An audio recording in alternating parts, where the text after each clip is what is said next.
বর্তমান সরকার তথা শাসক গোষ্ঠী মিথ্যার উপর টিকে আছে মন্তব্য করে বিএনপির মহাসচিব মির্জা ফখরুল ইসলাম আলমগীর বলেছেন, আওয়ামী শাসক গোষ্ঠী জনগণকে মিথ্যা কথা বলছে, মিথ্যা তথ্য দিচ্ছে। তারা মিথ্যার উপর টিকে থাকতে চায়, তবে মিথ্যার উপর টিকে থাকা সরকার বেশি দিন টিকবে না। বুধবার গুলশান বিএনপি চেয়ারপারসনের রাজনৈতিক কার্যালয়ে এক বৈঠক শেষে সাংবাদিকদের প্রশ্নের জবাবে তিনি এই মন্তব্য করেন।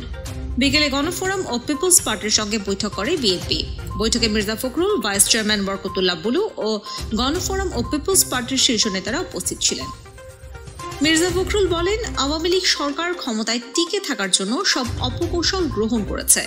মুক্তিযুদ্ধের চেতনাকে অপব্যবহার করে রাষ্ট্রের যতগুলো প্রতিষ্ঠান আছে সবগুলোকে ধ্বংস করে দিয়েছে।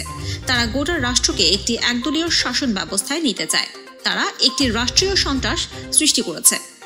দেশের মানুষ নির্দলীয় নিরপেক্ষ সরকারের অধীনে নির্বাচন চায় দাবি করে তিনি বলেন, আওয়ামী লীগ সরকার যে নির্বাচন করেছে যনগণ সেই নির্বাচনে অংশ নেয়নি, জনগণ ভোট দেয়নি।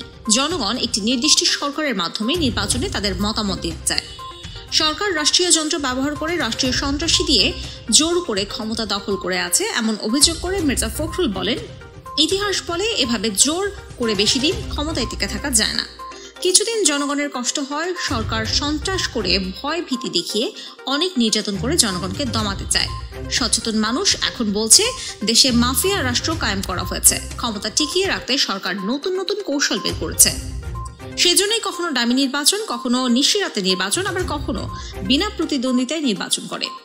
সামগ্রিক বিশ্লেষণ ও ভবিষ্যৎ কর্মপদ্ধতি অবলম্বন করতেই আজ বৈঠক হয়েছে বলেও জানান তিনি।